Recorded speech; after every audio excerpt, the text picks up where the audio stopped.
Hello, everyone, and welcome back to the podcast by Speak and Feel English, where we focus on helping learners build confidence in real-life English conversations.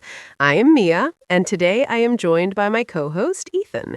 In today's episode, we are going to discuss a topic that many English learners often find confusing, and that is the correct use of the modal verbs should and must.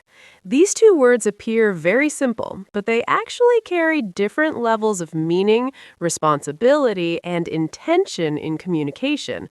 Understanding when to use should and when to use must can make your English sound much more natural and precise. That is absolutely right, Mia. Many learners believe that should and must mean almost the same thing because both of them are often used when giving advice or expressing obligation. However, there is an important difference between them. If someone uses the word should, it usually expresses recommendation, suggestion, or mild obligation, whereas the word must expresses strong obligation, necessity, or something that is not optional. When you understand this difference clearly, you can communicate your thoughts much more effectively. Exactly. Let us begin with the word should. When we say should, we are usually suggesting that something is a good idea or the right thing to do, but it is not absolutely required. For example, imagine your friend is feeling tired because they have been working too much. You might say, "You should take some rest."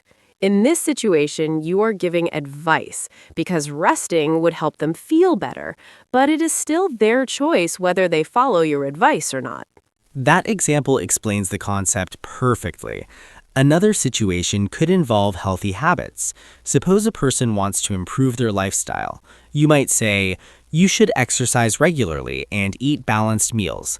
Again, this sentence expresses a recommendation. It means exercising and eating healthy are good decisions, but there is no strict rule forcing the person to do it. Yes, and the tone of should often sounds friendly and supportive rather than strict. Teachers, friends, mentors, and colleagues frequently use should when they want to guide someone without sounding controlling. For instance, a teacher might say to a student, "You should review the lesson again before the exam." The teacher believes that reviewing the lesson will help the student perform better, but the student ultimately decides whether they follow the advice. That is a very important point, Mia. Now let us move to the word must. When we use must, we are expressing something that is necessary, compulsory, or extremely important. Unlike should, the word must leaves very little room for choice. It indicates that something is required and cannot easily be ignored. Exactly. Let me give a clear example. Imagine you are at an airport. You might hear an announcement saying, "Passengers must show their identification before boarding." In this situation, the word must indicates a strict rule. If passengers do not show identification, they will not be allowed to board the flight. Another common example appears in workplace environments. A manager might say, "Employees must submit the report by 5 o'clock." The sentence clearly shows that submitting the report is not optional. It is a responsibility that must be completed before a specific deadline. Yes, and that is the key difference between these two words. When someone says should, they are encouraging a good action.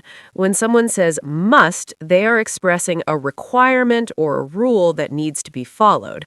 Understanding this difference helps you choose the correct word depending on how strong your message needs to be. Let us compare two sentences to make this difference even clearer.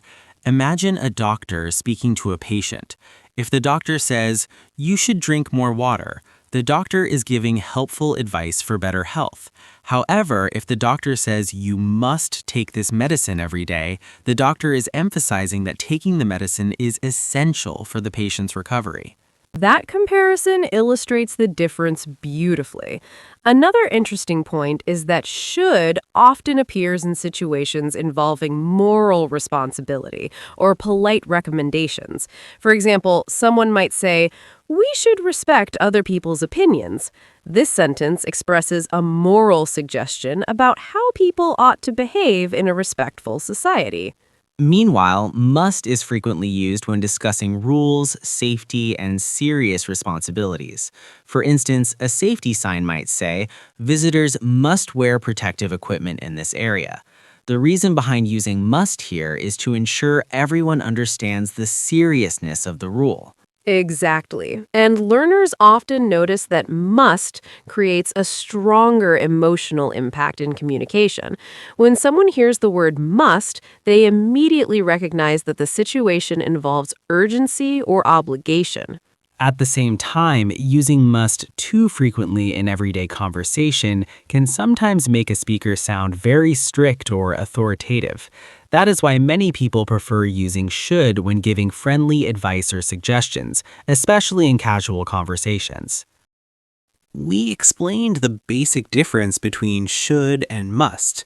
We talked about how should usually expresses advice, recommendation, or something that would be a good idea, while must expresses strong obligation or necessity.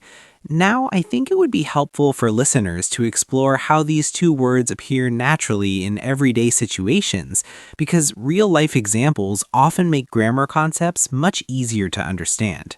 I completely agree. When learners hear grammar explanations without context, it sometimes feels difficult to remember the rules. But when we connect grammar to real situations, the meaning becomes much clearer. Let us begin with common daily routines. Imagine someone is trying to organize their schedule more effectively. A friend might say, "You should plan your tasks the night before." In this sentence, the friend is giving practical advice. Planning tasks in advance would probably help the person stay organized, but it is still their personal choice. That is a great example. Another situation could involve studying. Suppose a student is preparing for an important exam. A mentor might say, you should review your notes every day and practice answering questions. Again, the mentor is offering guidance based on experience. The suggestion is helpful, but it does not sound strict or demanding. Exactly. Now let us compare that with a situation where must would be more appropriate. Imagine the student's teacher explaining an important requirement. The teacher might say, "You must submit your assignment before the deadline." In this case, there is no flexibility. If the assignment is not submitted on time, there may be consequences, such as losing marks or not receiving credit. That comparison shows how the level of authority influences the choice of words. Must is often used when rules, responsibilities, or official instructions are involved. For example, when you enter a public building, you might see a sign that says, visitors must register at the reception desk. The word must communicates that registration is required before entering further. Yes, and safety instructions are another area where must appears frequently. For instance, if someone is working at a construction site, the supervisor might say, "Workers must wear protective helmets at all times." The reason for using must here is to emphasize that the rule is essential for safety, not just a suggestion. That is an important point. Safety rules are rarely expressed with should because they are not optional recommendations. Instead, they are requirements designed to prevent accidents or harm. However, when someone simply wants to encourage a safer habit without enforcing a strict rule, they might use should. For example, a friend might say, you should be careful while driving at night. Exactly. Another interesting area where should appears frequently is in conversations about personal improvement. When people talk about habits, goals, or lifestyle changes, should often sounds natural and supportive. For example, someone might say, "I think you should read more books if you want to improve your vocabulary." This sentence expresses thoughtful advice rather than pressure. And that supportive tone is very important in communication. When you use should, you often show concern or encouragement. Parents, teachers, and friends use it when they want to guide someone gently. For instance, a parent might say, "You should get enough sleep before school tomorrow." The intention is caring rather than controlling. Absolutely. Now let us look at another interesting difference. Sometimes must is used when a speaker feels strongly about something from their own perspective, even if it's not an official rule. For example, someone might say, "You must watch that documentary. It's incredibly inspiring." In this case, the speaker is not giving an order. Instead, they're expressing strong enthusiasm. That is a very good observation. In those situations, must communicate strong personal conviction. The speaker feels that the experience is so valuable that they express it as if it were necessary. It adds emphasis to the recommendation. Exactly. But learners should remember that tone and context matter a lot. If you say you must do this in a casual conversation, it might sound a little strong depending on the situation. That's why many people prefer using should when they want to sound polite and relaxed. Another useful tip for learners is to listen carefully to how these words appear in conversations around them. You'll notice that should appears very frequently in discussions about advice, opinions, and suggestions. Meanwhile, must often appears in instructions, regulations, and serious responsibilities. That observation can really help learners improve their intuition about the language. Grammar rules are helpful, but listening to natural conversations helps people understand how those rules function in real communication. Let us explore a slightly deeper aspect of these two modal verbs. Many English learners understand the basic difference between should and must, but they often feel uncertain when these words are used in conversations involving expectations or responsibilities. These situations can sometimes feel subtle, and the choice of word can influence how strong or polite a statement sounds. That is very true. In many everyday situations, people talk about what they believe is the correct or responsible action. When someone wants to express an expectation that is reasonable but not strictly enforced, they often choose the word should. For example, imagine a colleague discussing professional behavior. They might say, "Employees should communicate clearly with their team members." This sentence expresses a professional expectation, but it does not necessarily describe a strict rule. Exactly. It is more like a standard of good practice rather than a mandatory requirement. Another example could involve punctuality. Someone might say, "We should arrive on time for meetings." This statement reflects good manners and professionalism. Even though arriving on time is expected, the word should keeps the tone respectful and cooperative rather than commanding. That cooperative tone is one reason why should appears frequently in conversations about teamwork and social responsibility. For instance, a group leader might say, "We should support each other during challenging projects." The statement encourages positive behavior without sounding strict or authoritarian. Now, let us look at how must functions in similar situations. When someone uses the word must, they are usually emphasizing that a responsibility is essential and cannot be ignored. For example, a manager might say, "All team members must follow the safety guidelines." In this case, the manager is making it clear that these guidelines are not optional suggestions, but required procedures. That distinction becomes even clearer when the consequences of ignoring a rule could be serious. For example, imagine a laboratory environment where safety procedures are extremely important. A supervisor might say, "You must wear protective gloves while handling these chemicals." The word must highlights the seriousness of the situation. Exactly. The stronger tone helps ensure that everyone understands the importance of the rule. Another interesting aspect is that must can also express a sense of personal determination. For example, someone might say, "I must finish this project tonight." In this sentence, the speaker is not following an external rule, but expressing their own strong commitment to completing a task. That is an excellent point. When people say, "I must," they often show determination or urgency. It suggests that the task is extremely important in their mind. For instance, a student might say, "I must study harder this semester." The statement reflects a personal decision to take responsibility for improvement. Meanwhile, if the same student said, I should study harder this semester, the meaning would feel slightly different. The sentence would sound more like a thoughtful realization rather than a firm decision. It suggests the student knows what would be beneficial, but the commitment might not feel as strong. That small difference in tone can significantly change how a message is interpreted. Should often communicates reflection or gentle advice, while must communicates urgency, obligation, or determination. Another common situation where learners encounter should is when people talk about expectations for the future. For example, someone might say, the package should arrive tomorrow. In this sentence, should does not express advice. Instead, it expresses a reasonable expectation based on available information. Yes, and that usage is quite common. It suggests that something is likely to happen if everything goes according to plan. However, when people use must in conversations about possibility, the meaning becomes very different. For example, if someone says, "She must be very busy today," the speaker is expressing a strong assumption based on evidence. Exactly. That kind of sentence shows logical reasoning.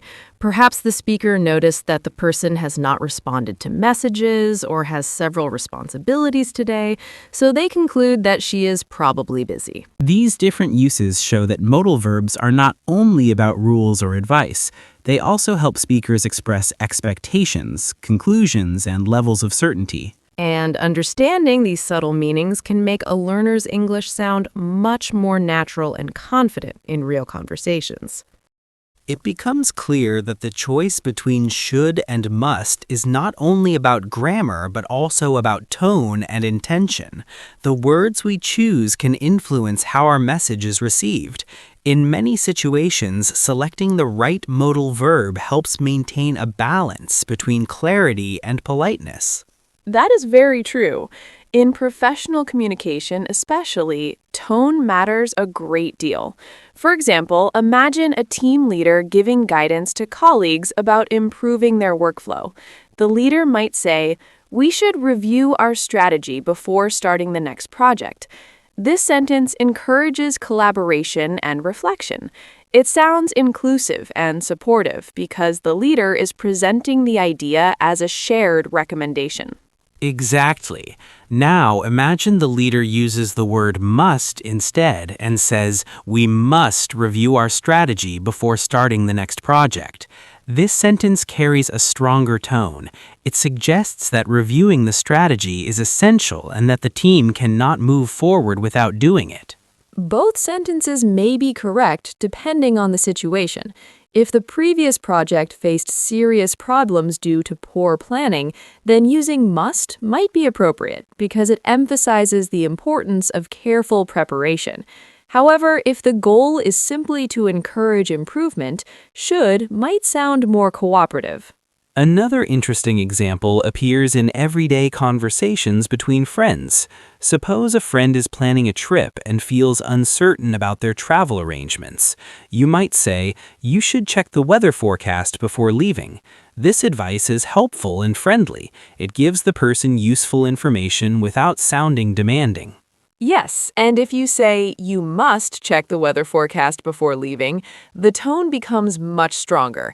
It might suggest that the weather conditions are extremely important or possibly dangerous. The word must communicates urgency and seriousness. This shows how modal verbs shape the emotional tone of a sentence. Sometimes speakers intentionally choose should to sound more polite or considerate. In other situations, they choose must to highlight the importance of an action. Absolutely. Another area where this difference becomes noticeable is in written communication.